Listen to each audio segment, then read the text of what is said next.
The rain lashed heavily against the glass of their expensive Gangnam apartment.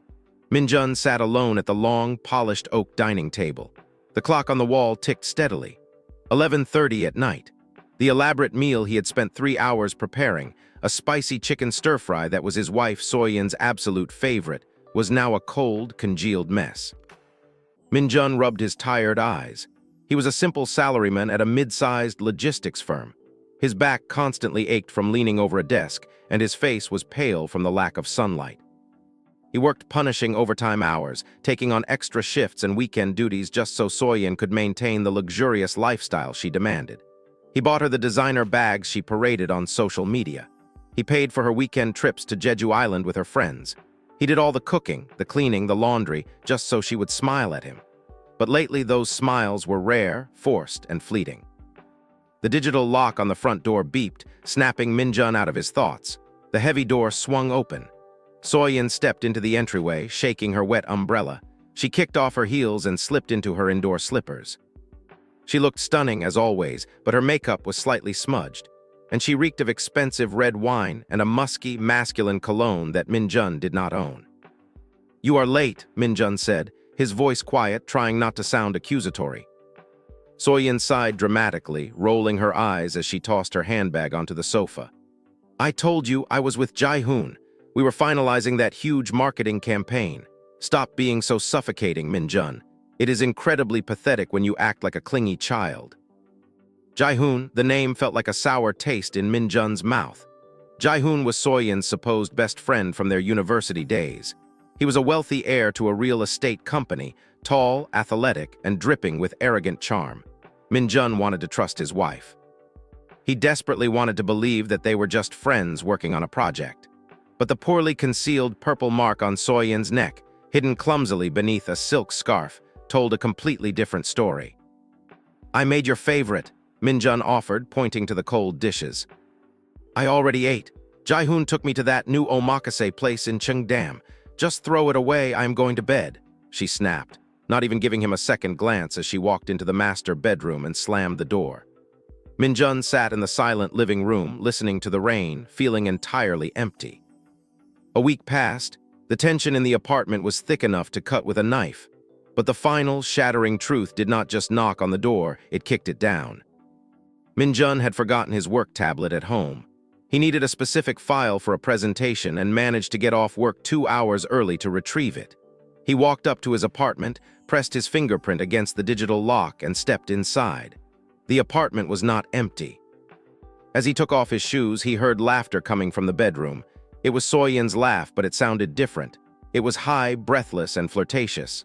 Then a man's voice responded, deep, confident, and mocking. "So when are you finally going to leave that boring loser?" the voice asked. It was Jae-hoon, unmistakably. Min-jun froze in the hallway. His heart stopped beating. His lungs refused to take in air. Soon, So-yin sighed. The sound of rustling bedsheets echoed into the hallway.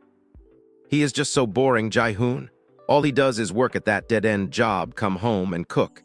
He has absolutely no ambition, no spark. Being in the same room as him feels like a chore. I am suffocating. He is just a financial safety net, but I want a man with power, a high flyer like you." "He really thinks you work late every night," Jae-hoon laughed cruelly. "The guy is completely blind." "He is just dumb," So-yin agreed, her voice dripping with venom. "I cannot wait to pack my bags." Min-jun did not scream. He did not kick the door open and demand answers. The betrayal was so absolute, so profoundly deep, that it bypassed his anger and hit pure, freezing clarity. He realized in that agonizing moment that the woman he loved had never existed. She was an illusion, a parasite feeding on his hard work while despising the man who provided it. Moving with total silence, Min-jun walked to the entryway table. He slid the silver wedding band off his finger. It felt suddenly heavy. He placed it carefully next to her keys. He walked to the spare closet, took a single duffel bag, and packed 3 changes of clothes, his laptop, and his personal documents. He did not take anything she had bought him. He did not take anything they had bought together. Without a single word, Min-jun walked out the front door and closed it softly behind him. As he rode the elevator down to the lobby, he pulled out his phone. He blocked So-yin's number, blocked her social media, and deleted all their shared photos. By the time he stepped out into the chaotic, neon-lit streets of Seoul, the old Min-jun was dead. Min-jun moved into a gashiwon, a tiny, cramped study room in a rundown district. The room was barely larger than a bed, with a communal bathroom down the hall that smelled of bleach and damp mold. It was a terrifying fall from the luxury of Gangnam, but Min-jun welcomed the harshness. It matched the state of his soul. For the first 2 weeks, he operated like a ghost. He went to his logistics job, stared blankly at spreadsheets, and came back to his tiny room to eat cheap cup ramen in the dark. The pain of betrayal gnawed at his chest like a physical beast. He kept seeing images of them together, hearing Soyeon call him a dumb, boring loser. One night, unable to sleep, he stared at his reflection in the small mirror above his tiny desk. He looked pathetic. His shoulders were slumped. His stomach was soft. Dark circles hung heavily under his eyes. He looked exactly like the man Soyeon had described.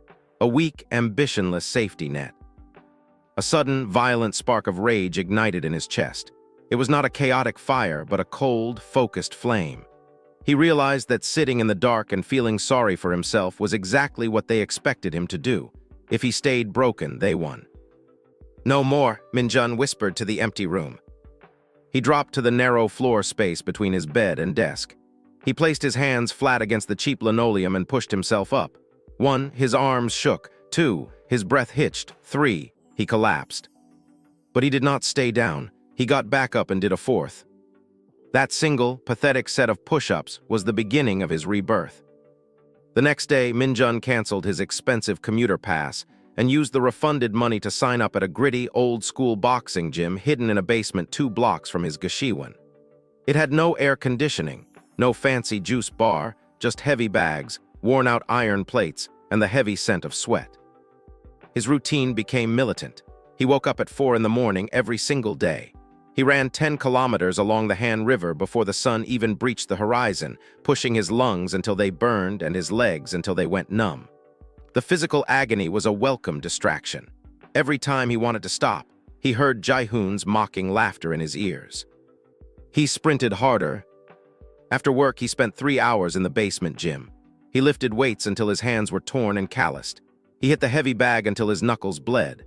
The veteran gym owner, a gruff man named Mr. Choi, noticed the silent, intense young man who never complained and never quit.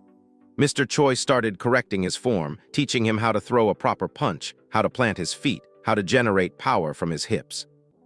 As the months passed, the transformation was staggering.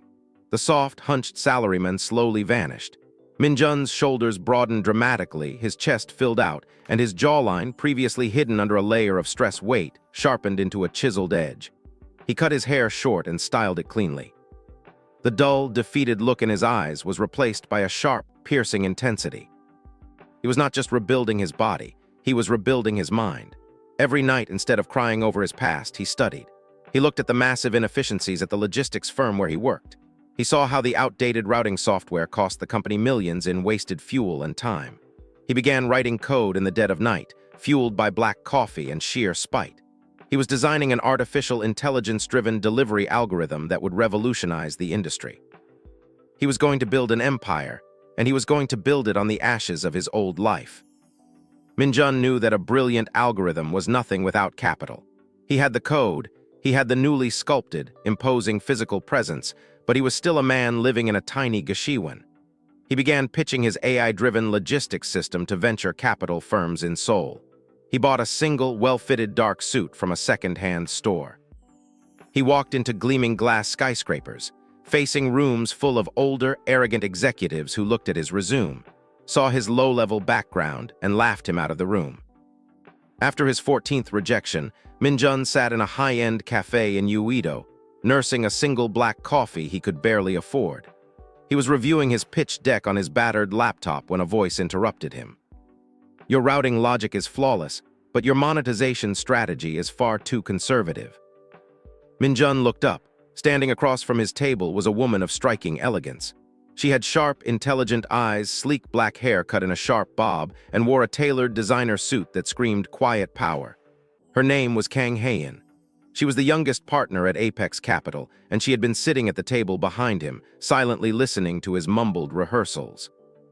Hae-in sat down uninvited. She did not look at him with pity or condescension. She looked at him like he was an undiscovered gold mine. The old men upstairs didn't understand your tech, Hayan said smoothly, signaling a waiter for another coffee. But I do. You are going to completely destroy the major delivery monopolies in this country. I want to fund you, but on one condition. I join the company as your chief operating officer. You build the machine and I will sell it to the world. Min-jun stared at her. For the first time in a year, someone saw his true value. They shook hands right there in the cafe. That handshake was the spark that ignited an empire. Hayan was a force of nature.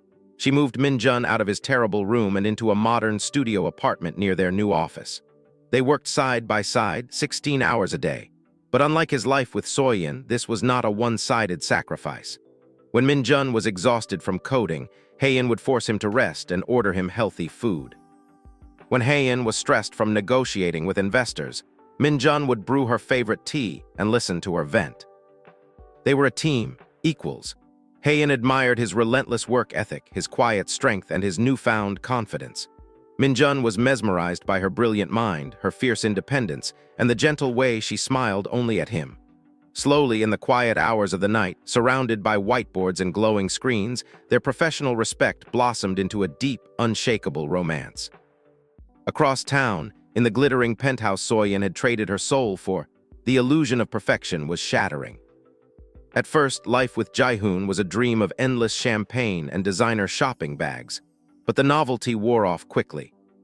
Jae-hoon did not view Soyeon as a partner, he viewed her as an accessory, a pretty trophy to display at his corporate parties. One evening, Soyeon was getting ready for a dinner with Jae-hoon's wealthy friends. She put on a stunning emerald green dress that she loved. When Jae-hoon walked into the bedroom, his face twisted in disgust. "Take that off," he ordered coldly. "It makes you look cheap. Wear the black dress I bought you last week." "But I like this one, Jae-hoon," Soyeon replied softly, trying to force a smile. Jae-hoon stepped close to her, his eyes hard and void of any affection. "I do not care what you like. I am paying the bills. You wear what I tell you to wear. And fix your makeup, you look tired." Soyeon swallowed hard, fighting back tears as she changed into the rigid, uncomfortable black dress. As she looked in the mirror, a sudden, painful memory hit her. She remembered Min-jun. She remembered how he would look at her in her old, faded sweatpants with complete adoration. He had always told her she was the most beautiful woman in the world, no matter what she wore.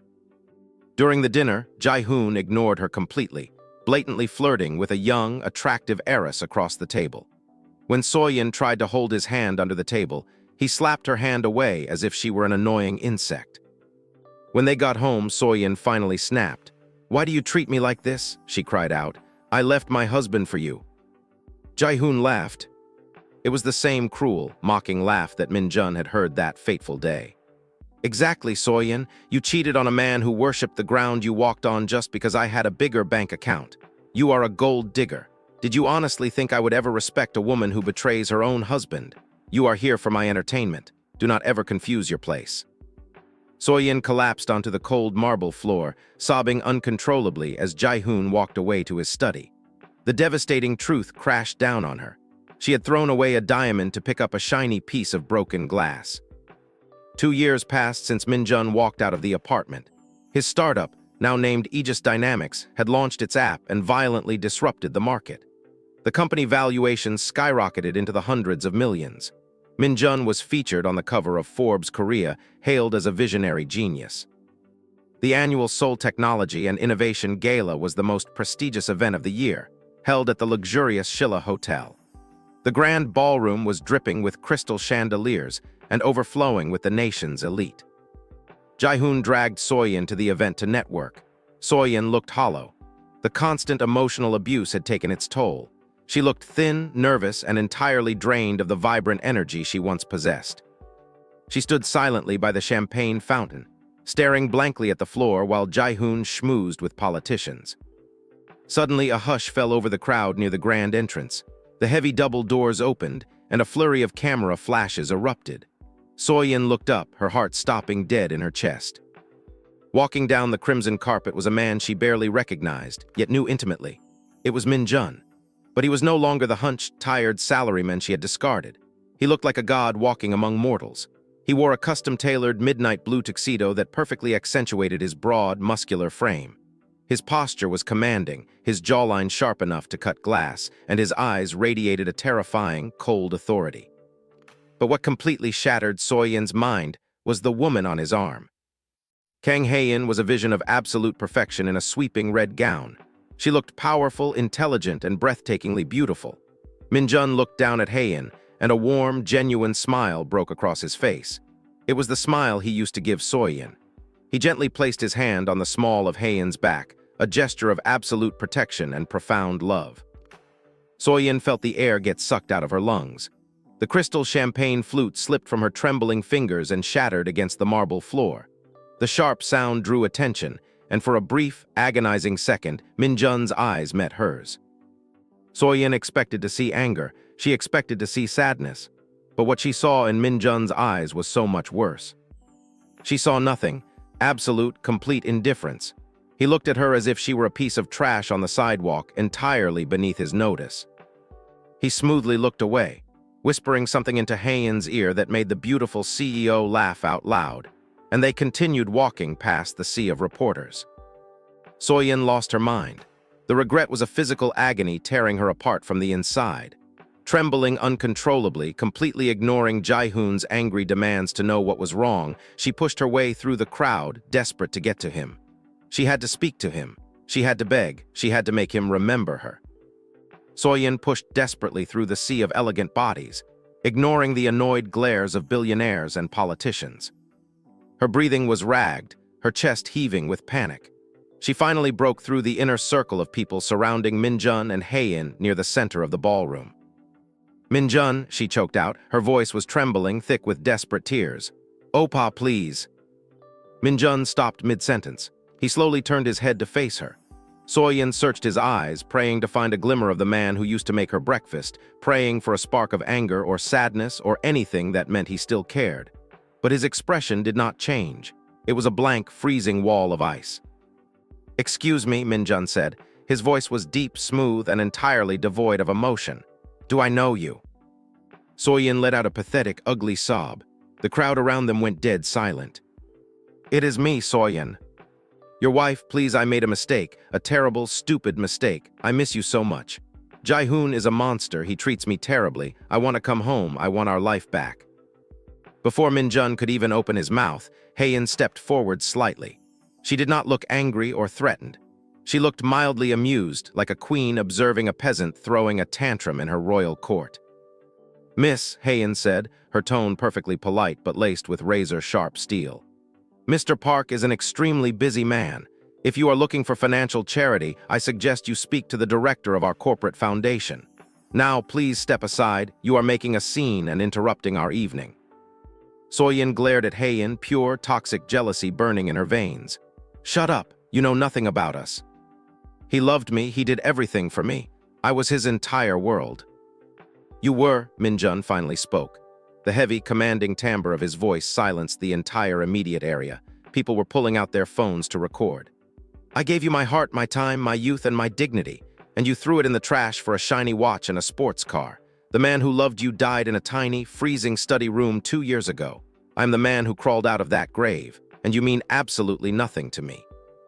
Suddenly, Jae-hoon pushed violently through the crowd, grabbing Soyin roughly by the upper arm. "What the hell are you doing making a scene, you stupid woman?" he hissed, his fingers digging into her skin. Then Jae-hoon looked up and realized exactly who he was standing in front of. The color drained completely from his arrogant, flushed face. Aegis Dynamics, Min-jun's company, had just acquired the massive logistics contracts that Jae-hoon's father's real estate firm desperately relied on for their new commercial supply chain division. Min-jun practically held Jae-hoon's entire inheritance and future in the palm of his hand. "Mr. Park," Jae-hoon stammered, bowing instantly, his arrogant posture folding like cheap, wet paper. "I sincerely apologize. This crazy woman does not know her place. She has been drinking too much. Please do not let her outburst ruin our impending business relationship." Soyin stared at Jae-hoon in pure, unadulterated horror. The big, powerful, wealthy man she had ruined her life, for was bowing like a pathetic, frightened dog to the husband she had called a loser. Min-jun looked down at Jae-hoon with ultimate, quiet disgust. "Your business relationship is with my algorithms, Jae-hoon, not with me. But if this is how you fail to manage your personal affairs, it makes me severely doubt your competence to manage a multi-billion won corporate contract. I will be reviewing our partnership on Monday. Have a good evening." Min-jun turned his back on them without another word. He offered his arm to Hae-in, who smiled warmly at him, a look of pure adoration in her eyes. They walked away together, leaving Soyeon and Jae-hoon standing in the humiliating ruins of their own making. The expensive luxury car ride back to Jae-hoon's penthouse was completely silent, but the air was thick with impending violence. The moment the heavy oak front door closed behind them, Jae-hoon exploded. He threw his tailored jacket across the room and turned on Soyeon with eyes full of pure venom. "Pack your bags," he screamed, his voice echoing off the high ceilings. "Get out of my house right now." Soyeon flinched, backing against the cold wall. "Jae-hoon, please, where will I go?" "I do not care if you sleep in the gutter," Jae-hoon spat, kicking her designer suitcase toward her so hard it cracked. "You just humiliated me in front of the most powerful tech CEO in Seoul. Because of your pathetic crying, my father is going to lose a massive contract. My family will butcher me." "I gave up everything for you," Soyeon begged, dropping to her knees on the marble floor. "You gave up nothing," Jae-hoon laughed coldly. "You are a parasite. You thought you could upgrade your life by sleeping with me, and now you want to run back to him because he is a billionaire. You make me sick to my stomach. You have 30 minutes to get your things before I call building security to physically drag you out into the street." Soyeon packed her clothes through a veil of blinding, hysterical tears. She was thrown out into the freezing Seoul night, exactly like Min-jun had been 2 years prior. But unlike Min-jun, she did not have a strong spirit. She did not have the will to fight. She only had vanity, entitlement, and a crushing mountain of regret. 6 months later, the winter wind was brutal, whipping snow through the narrow, dirty streets of a poor district on the far outskirts of the city. Soyeon stood behind the counter of a run-down, brightly lit convenience store. She was wearing a cheap, oversized uniform vest that swallowed her unnaturally thin frame. All of her designer clothes, her bags, her jewelry, had been sold at pawn shops to pay for a tiny, unheated basement room that smelled of mold. Her rich friends, the ones she used to brag to about her luxurious life, had all blocked her number the moment they realized Jae-hoon had thrown her away, and she was completely broke. Even her own family refused to take her in, deeply ashamed of the massive public scandal she had caused at the gala. The electronic bell above the convenience store door chimed sharply. A customer walked in, shaking heavy snow off their thick coat. Soyeon mechanically picked up the scanner, her hands rough, dry, and red from the biting cold.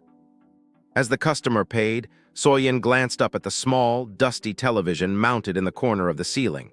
An entertainment news segment was playing. Today, Aegis Dynamics CEO Park Min-jun and Chief Operating Officer Kang Hae-in officially tied the knot in a private, breathtaking ceremony on Jeju Island. The news anchor announced with a bright, enthusiastic smile. The screen cut to high-definition drone footage of a cliffside estate overlooking the crashing ocean. Min-jun and Hae-in were walking down an aisle covered entirely in white roses. Min-jun looked unbelievably handsome, his broad shoulders filling out a pristine white tuxedo. He was looking at Hae-in with a depth of love, respect, and devotion that completely took Soyeon's breath away. It was a look he used to give her, a long time ago before she killed it. Hae-in was absolutely radiant in a custom silk gown, laughing freely as Min-jun pulled her close and kissed her under the clear blue sky. They looked like royalty. They looked perfectly, undeniably victorious. Soyeon stared at the television screen, the barcode scanner falling from her numb, trembling fingers and clattering onto the counter. A single hot tear rolled down her hollow, pale cheek. She realized with absolute, crushing certainty that she had held the entire universe in her hands. She had a man who would have moved mountains for her, but she had crushed his heart for a fleeting, worthless illusion. Min-jun was a king, and she was the one who had forced him to build his magnificent kingdom without her.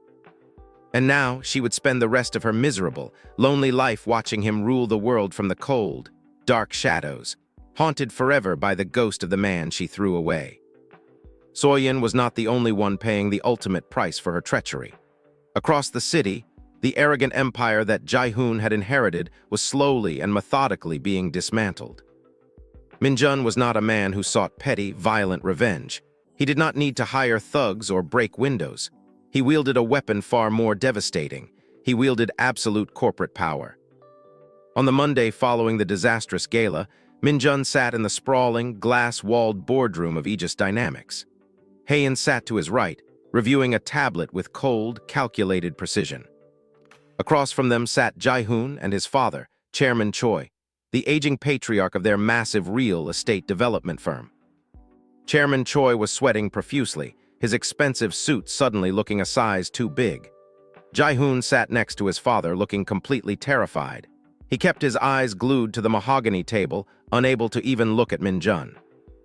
"Mr. Park," Chairman Choi began, his voice trembling slightly, "I want to personally apologize for my son's embarrassing personal life spilling into a professional venue. I assure you, he has been severely disciplined. The woman has been removed from his life. We are entirely ready to finalize the logistics integration for our new commercial districts." Min-jun leaned back in his leather chair.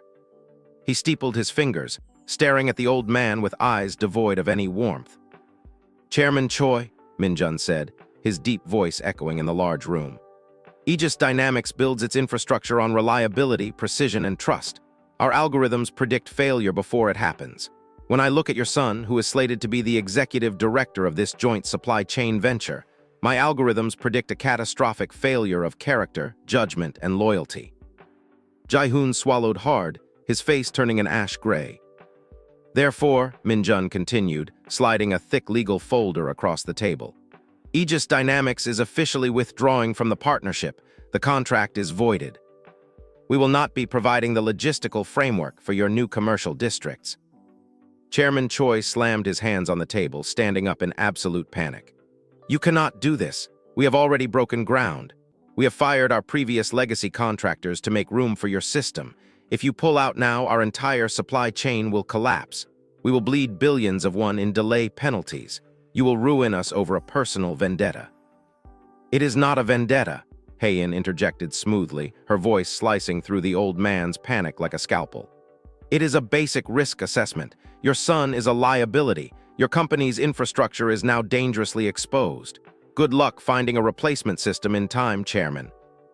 Min-jun stood up, buttoning his suit jacket. "The meeting is over. Gentlemen, I wish you the best in your future endeavors." Min-jun and Hae-in walked out of the boardroom, leaving the Choi family in the ashes of their ruined empire. Within 6 months, the delays bankrupted Jae-hoon's project. The company stock plummeted. The board of directors forced Chairman Choi to step down in disgrace, and Jae-hoon was entirely cut off from the family fortune, exiled in shame. 5 years later, the world had moved on, and Aegis Dynamics had grown from a disruptive national startup into a global titan of logistics and artificial intelligence. Min-jun and Hae-in lived in a sprawling, highly secure private estate in the forested hills just outside of Seoul. The house was a masterpiece of modern architecture, featuring massive glass windows that looked out over a tranquil private lake. It was a stark contrast to the noisy, cramped apartment Min-jun had once shared with Soyeon, and a universe away from the tiny study room where he had rebuilt his soul. It was a Sunday morning. The sun was shining brightly, casting a warm golden glow across the hardwood floors of the massive living room. Min-jun was sitting on a plush rug, wearing comfortable gray sweatpants and a simple white t-shirt. The intimidating, terrifying CEO was nowhere to be seen. Instead, he was laughing warmly, completely covered in colorful plastic building blocks. Sitting across from him, intensely focused on building a crooked tower, was his 4-year-old daughter, Yuna. She had her mother's sharp, beautiful eyes and her father's quiet determination. Hae-in walked into the room, holding 2 mugs of hot green tea. She wore a loose silk robe, her hair tied up in a messy bun. She smiled as she watched her husband let their tiny daughter dictate the architecture of their plastic castle. "The tower is going to fall, Min-jun," Hae-in teased, sitting down on the sofa and blowing softly on her tea. "Yuna says the structural integrity is fine," Min-jun replied, winking at his daughter. "And I never argue with the boss." Hae-in laughed, a bright, beautiful sound that filled the massive room with warmth. Min-jun looked up at his wife, his heart swelling with a profound, terrifyingly deep love. He thought back to the cold, miserable man he used to be. The man who thought his worth was tied to how well he could cook a meal for a woman who despised him. He realized now that true love was not a desperate act of servitude. It was a partnership of equals. It was building an empire together during the day and building plastic castles together on a Sunday morning. Back in the suffocating, neon-drenched underbelly of Seoul, a heavy monsoon rain was flooding the streets. The gutters were overflowing with trash and muddy water. Soyeon was 35 years old, but she looked 50. Her hair was thin and brittle, her skin pale and deeply lined with the exhaustion of poverty. She had just finished a brutal 12-hour shift washing dishes in the back of a loud, greasy barbecue restaurant. Her back ached with a deep, agonizing pain that never went away. She pulled the hood of her cheap plastic raincoat over her head and stepped out into the freezing downpour. She had to walk 2 miles to the bus station because she could not afford a taxi. The soles of her cheap shoes were worn entirely thin, letting the freezing puddle water soak directly into her socks. As she waited under the flickering light of the bus shelter, shivering violently, a man stumbled out of an alleyway across the street. He was heavily intoxicated, holding a cheap green bottle of soju. His clothes were stained and completely ruined by the rain. He was yelling incoherently at a passing car. Soyeon squinted through the heavy rain, her breath caught in her throat. Even through the dirt, the alcohol bloat, and the pathetic, hunched posture, she recognized him. It was Jae-hoon. The wealthy, arrogant heir who had once commanded rooms with his presence was now a broken, miserable alcoholic screaming at the rain. He looked directly across the street. For a brief, agonizing moment, through the heavy sheets of falling water, Jae-hoon's bloodshot eyes locked onto Soyeon's hollow, dead gaze. Neither of them moved. They just stared at each other from across the flooded street. There was no anger left. There was no passion, no screaming, no hatred. There was only the suffocating, heavy realization of their mutual destruction. They were two ghosts haunting the lowest levels of a city they used to think they owned. A massive digital billboard on the skyscraper above them suddenly shifted to a new advertisement.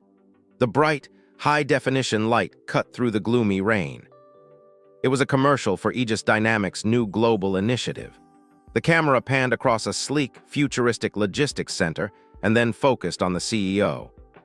Park Min-jun stood tall, powerful, and utterly untouchable, wearing a tailored suit, projecting an aura of absolute dominance and calm confidence. The billboard illuminated the dark, flooded street below. It bathed both Soyeon and Jae-hoon in its bright, mocking light. Soyeon looked up at the giant, glowing face of the man she had thrown away. The man who was now a titan shaping the world. The bus finally arrived, splashing muddy water against her shins. But Soyeon did not get on. She just stood there in the freezing rain, weeping silently as the commercial looped again and again, trapping her forever in the agonizing memory of the empire she had burned to the ground. The absolute destruction of the Choi family empire sent a massive shockwave through the South Korean business world. Aegis Dynamics was no longer just a successful tech startup. It was a terrifying apex predator. Park Min-jun was revered by the public as a self-made genius, but behind the closed doors of elite corporate boardrooms, he was feared. For the next 3 years, Aegis Dynamics operated without a single rival. They expanded their AI logistics grid into Japan and Southeast Asia. Min-jun and Haein functioned as a flawless machine. Haein handled the vicious political maneuvering and international acquisitions, while Min-jun remained the stoic, brilliant architect of the technology itself. Their home life remained their private sanctuary. Their daughter, Yuna, was now 7 years old and attending a prestigious international school in Seoul. She was brilliant, fiercely protective of her younger brother, a toddler named Do-yoon, and entirely unaware of the dark, miserable history that had forged her father into the titan he was today. Min-jun intended to keep it that way. He never spoke of his first marriage. The name Soyeon was completely erased from his vocabulary, buried under layers of wealth, success, and genuine happiness. But in the cutthroat world of Korean conglomerates, peace is always temporary. When you stand at the very top of the mountain, the only direction people can attack you from is below. The first sign of trouble did not come with a loud explosion. It came as a quiet, heavily encrypted file dropped onto Haein's tablet during a routine Tuesday morning executive briefing. Haein tapped the screen, her dark eyes scanning the document. Her perfectly manicured fingers suddenly froze. The blood slowly drained from her face, leaving her looking unusually pale. Min-jun, who was standing by the window observing the Seoul skyline, noticed the sudden shift in his wife's demeanor. He walked over, his heavy footsteps silent on the thick carpet. "What is it?" Min-jun asked, his voice low and calm. Hae-in did not speak. She simply turned the tablet around so he could see the screen. It was a hostile takeover filing. A massive, aggressive bid to purchase 49% of Aegis Dynamics' publicly traded shares through a series of offshore shadow corporations. But that was not what made Hae-in pale. It was the name of the umbrella corporation orchestrating the attack. Tiang Global. Tiang was an old money conglomerate, a massive empire built on shipping and manufacturing that had been slowly bleeding profits for a decade. They were a dying dinosaur, desperate for modern technology to save them from bankruptcy. And their newly appointed CEO was a man known for his utter lack of morals and his ruthless, predatory tactics. His name was Kang Di-sung. Min-jun stared at the name. Tiang is launching a hostile bid. They do not have the liquid capital for this. It is a suicide mission. They do if they have private backing from foreign private equity, Hae-in said, her voice tight.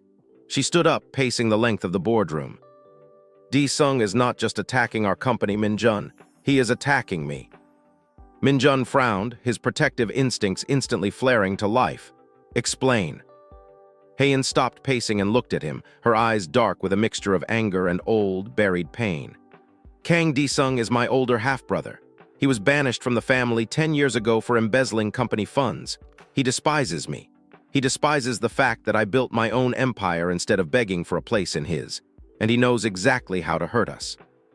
The war began the very next morning, and it did not start on the stock market. It started in the media. Min-jun was drinking his morning coffee, reading the digital Financial Times on his holoscreen, when a breaking news alert flashed red across the display. The headline was massive, bold, and designed to cause maximum damage. The ghost of Aegis. Did tech titan Park Min-jun steal his billion-dollar algorithm from a former business partner? Min-jun's eyes narrowed into terrifying, cold slits. He tapped the article. The piece was a brilliantly written, entirely fabricated smear campaign. It cited anonymous sources claiming that the core AI architecture of Aegis Dynamics was actually created by an unnamed university student, and that Min-jun had ruthlessly stolen the code while working as a low-level salaryman. It was a blatant lie, but in the world of high finance, perception was reality. Within exactly 30 minutes of the article going live, Aegis Dynamics' stock price took a sharp, brutal dive, dropping 8% in pre-market trading. Min-jun's private secure line rang. It was Hae-in. She was already in her office 2 hours ahead of schedule. They are hitting our credibility to panic the institutional investors. Hae-in's voice was crisp and strictly professional. The emotional shock of the previous day entirely locked away. Di-sung is trying to drive our valuation down so his shadow corporations can buy up the panicked sell-offs at a massive discount. It is a lie. The patent office has my original cryptographic hashes, Min-jun replied, his voice a low, dangerous rumble.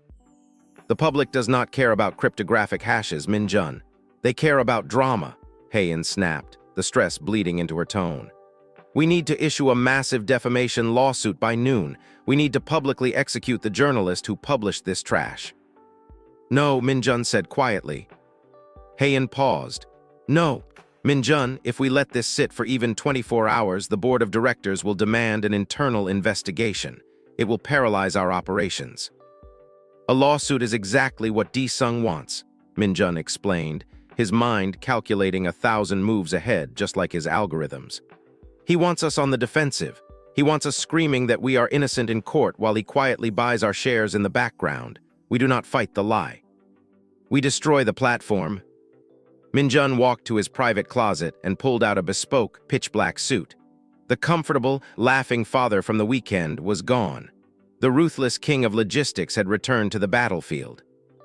Find out exactly which media conglomerate owns that news outlet, Min-jun ordered as he tied a perfectly symmetrical Windsor knot.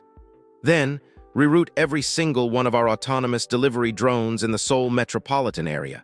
Cancel all active contracts with that media parent company, effective immediately. Min-jun, that is a breach of contract, Hae-in warned. We will face massive fines. Pay them, Min-jun said coldly. By tomorrow morning, I want every single physical newspaper, magazine, and promotional material owned by that parent company sitting rotting in a warehouse. because not a single one of our trucks or drones will move it. We will choke their physical distribution grid to absolute zero. Let us see how brave they are when they are bleeding millions of one a day in lost physical sales." While the titans clashed in the glittering skyscrapers, the shockwaves of the corporate war rippled all the way down into the dark, forgotten gutters of the city. Soyeon was sweeping the grimy floor of a 24-hour internet cafe in the deep slums of Daerimdong. Her hands were blistered, and her back was screaming in agony.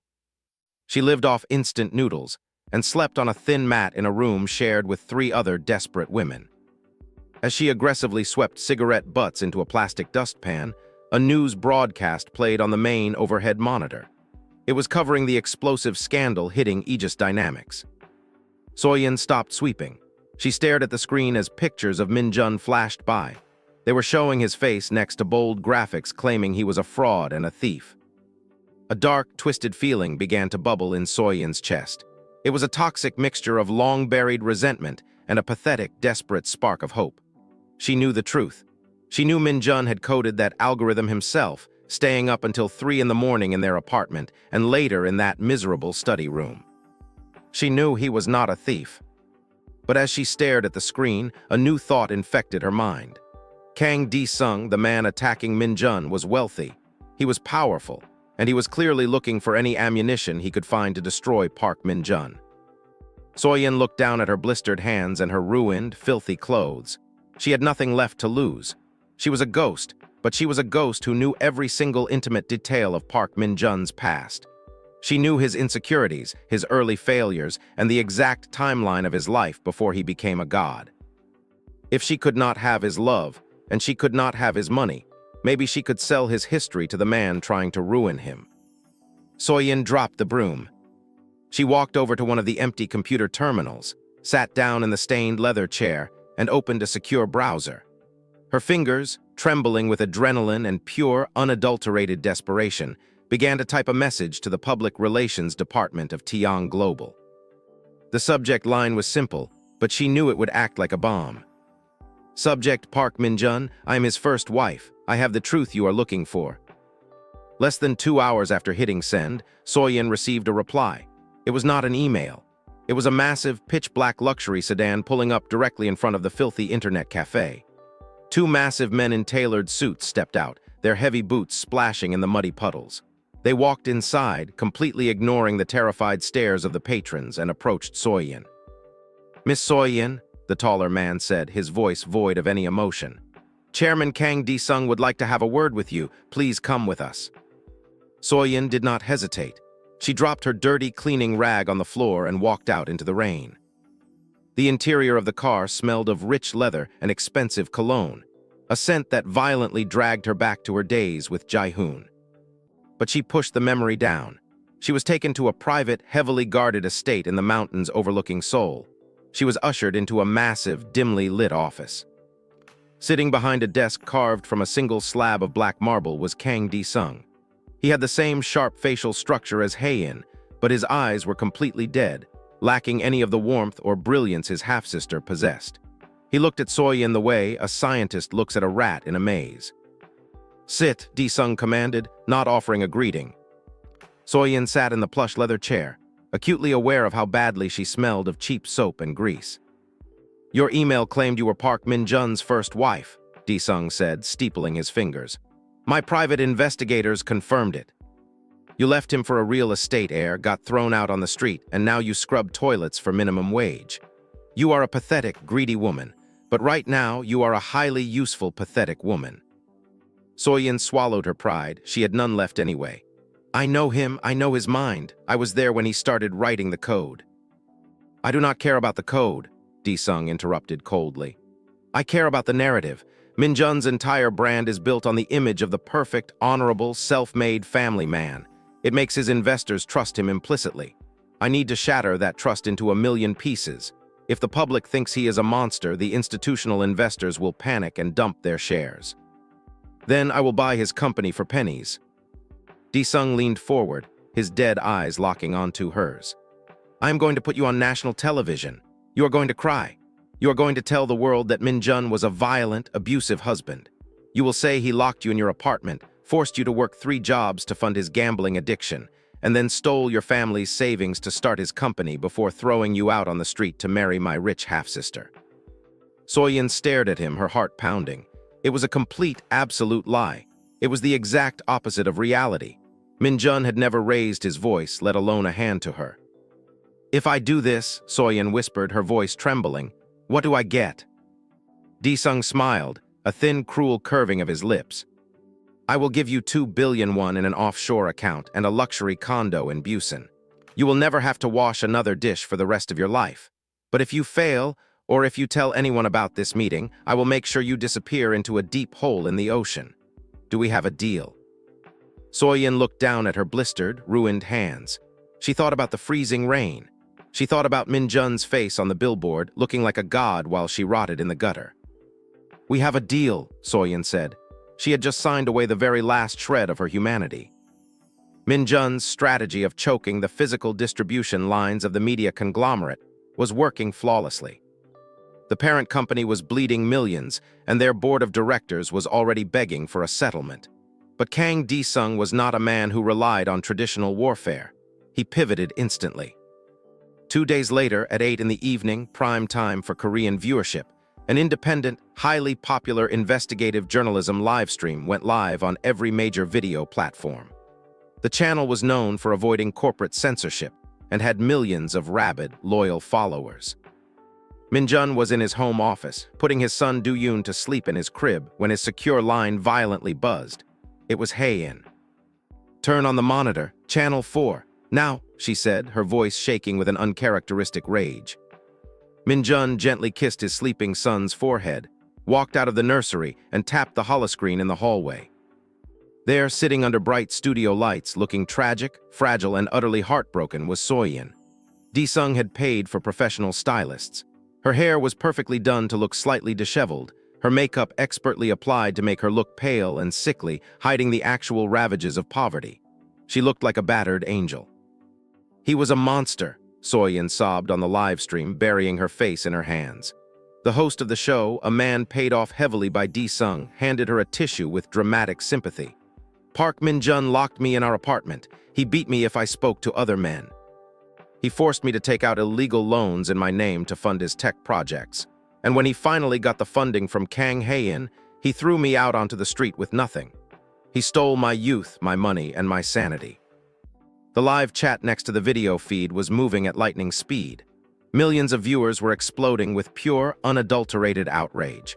The hashtag #BoycottAegis was already trending globally. Min-jun stood in the dark hallway, his face entirely expressionless. He watched the woman he once loved, the woman he had cooked for, bled for, and suffered for, completely assassinate his character in front of the entire world. Hae-in walked up behind him, having rushed home from the corporate headquarters. She looked at the screen, her fists clenched so tightly her knuckles were stark white. "She is lying," Hae-in hissed, pure venom in her tone. "Every single word is a fabricated, disgusting lie. Min-jun, our stock is crashing in after-hours trading. The board is calling an emergency vote of no confidence at midnight. Di-sung has played his masterstroke. We have to shut down the broadcast." "Let it run," Min-jun said softly. His voice was not angry. It was terrifyingly calm. It was the calm of a black hole, consuming all light and heat around it. "Let it run?" Hae-in asked, shocked. "Min-jun, they are destroying your life's work." Min-jun turned to his wife. His eyes were cold, calculating, and completely devoid of mercy. He had spent years ignoring Soyeon, treating her like a ghost. But she had just made a fatal miscalculation. She had threatened his company, his reputation, and most importantly, the safety of his family. She was no longer a ghost. She was a cancer, and Min-jun knew exactly how to cut out a cancer. "Di-sung wants to use her as a weapon to drop our stock price so he can buy the dip," Min-jun explained, walking into his study and booting up his massive mainframe terminal. "So, we are going to let the stock drop. We are going to let it plummet. Let Di-sung over-leverage every single liquid asset Tian Global has to buy our shares. Let him think he has won." "And then?" Hae-in asked, stepping into the study, feeling the terrifying aura radiating from her husband. "And then," Min-jun said, his fingers flying across the glowing keyboard, opening heavily encrypted vaults hidden deep within his personal servers. "We annihilate them both. Soyeon thinks I threw away my past. She forgot that I am a data architect. I never throw anything away. I keep the receipts. For 48 agonizing hours, Aegis Dynamics remained completely silent. Min-jun refused to issue a public statement. He refused to answer calls from frantic investors. He let the media tear him apart. He let Soyeon do endless interviews, crying her fake tears and cashing Daesung's hidden checks. Aegis Dynamics' stock price plummeted by a staggering 35%. Kang Daesung, acting through a dozen shell companies, aggressively bought up millions of shares, borrowing heavily against Tiong Global's physical assets to fund the massive purchase. He was dangerously overextended, but he was blinded by greed and hatred. He was only 2% away from a hostile majority takeover. On the morning of the third day, Min-jun finally made his move. He did not call a press conference. He did not go on a talk show. He utilized the very weapon he had built his empire on, the Aegis Dynamics grid. At exactly 9 in the morning, every single smart billboard, digital transit screen, and mobile device utilizing the Aegis logistics network across South Korea suddenly went black. For 3 seconds, the nation held its breath, wondering if it was a cyber attack. Then, a single video began to play simultaneously on millions of screens across the country. It was not a polished corporate video. It was raw, unedited security footage. The first clip was from the hallway of Min-jun and Soyeon's old Gangnam apartment, dated exactly 2 weeks before their divorce. It showed Soyeon passionately kissing Jae-hoon in the hallway, laughing as they walked into the master bedroom. The audio was crystal clear. It played Soyeon's voice, calling Min-jun a dumb, boring loser and bragging about using him for his money while sleeping with the wealthy heir. The screens instantly shifted to a massive, scrolling document. It was a forensic financial audit. It displayed every single bank transfer, credit card statement, and luxury purchase Min-jun had made for Soyeon, proving he had never taken a dime from her. It showed the hotel receipts paid for by Jae-hoon, while Soyeon was supposed to be at work. Then the final, devastating blow. The screen shifted to a high-definition, covertly recorded video taken just 3 days ago in Kang Daesung's private mountain office. Min-jun's intelligence division had hacked the chairman's own security cameras. The audio played loudly across the city streets, in subways, and in corporate offices. It was Daesung explicitly offering Soyeon 2 billion won to lie on national television. It was Soyeon, eagerly agreeing to falsely accuse Min-jun of domestic violence for a condo in Busan. The video ended with a simple, stark white text on a black background. Aegis Dynamics is built on truth. We do not negotiate with terrorists. And we do not forgive liars.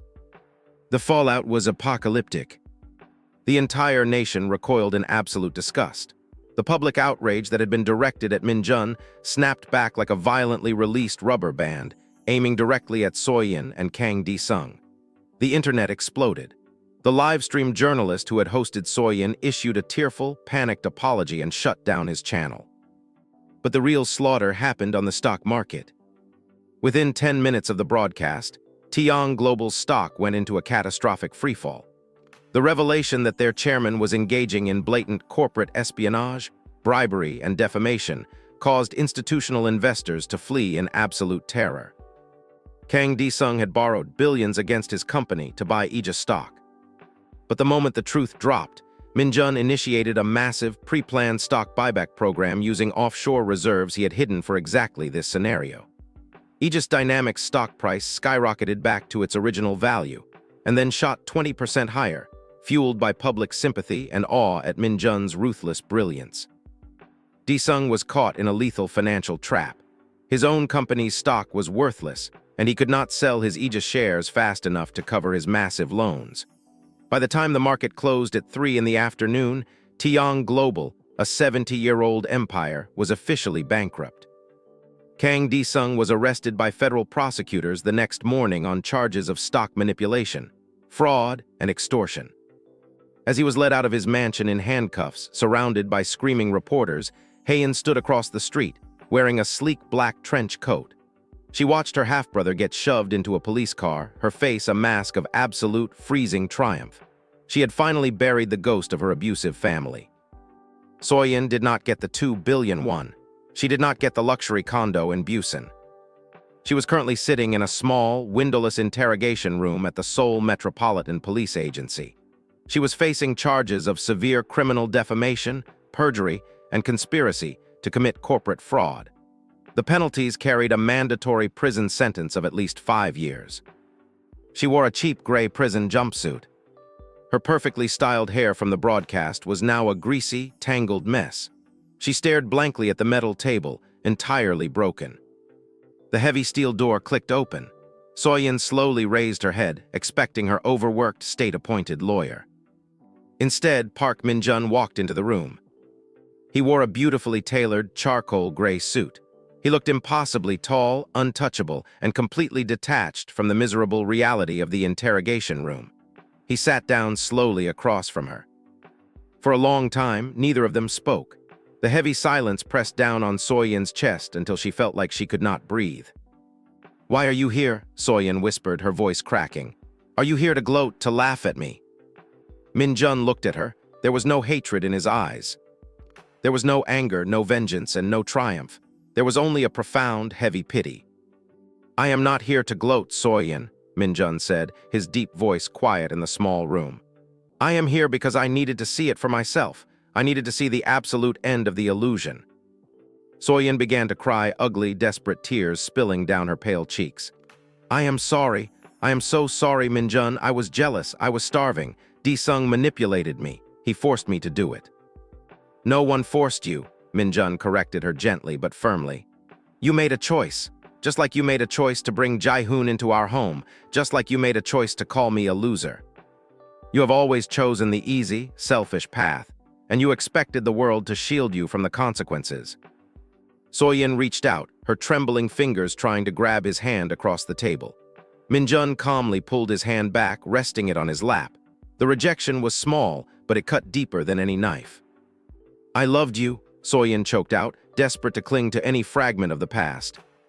"You loved what I did for you," Min-jun replied, his tone entirely flat. "You loved that I was a shield against the harshness of the world, but you despised the shield itself. I spent years thinking I was broken because I was not enough for you.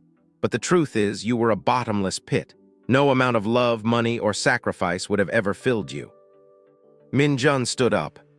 He adjusted his watch, a piece of machinery worth more than the entire building they were sitting in. "The prosecutors offered you a plea deal," Min-jun said, looking down at her. "If you confess to everything on the record, they will reduce your sentence to 3 years in a minimum security facility. I strongly suggest you take it." "Min-jun, please," Soyeon begged, sliding out of her chair and dropping to her knees on the cold concrete floor. "Please do not leave me here. Tell them to drop the charges. You have the power. You can save me." Min-jun looked down at the woman kneeling at his feet. He remembered a time when he would have burned the world down to keep her from crying. But that man was dead, and the king who stood in his place felt absolutely nothing for her.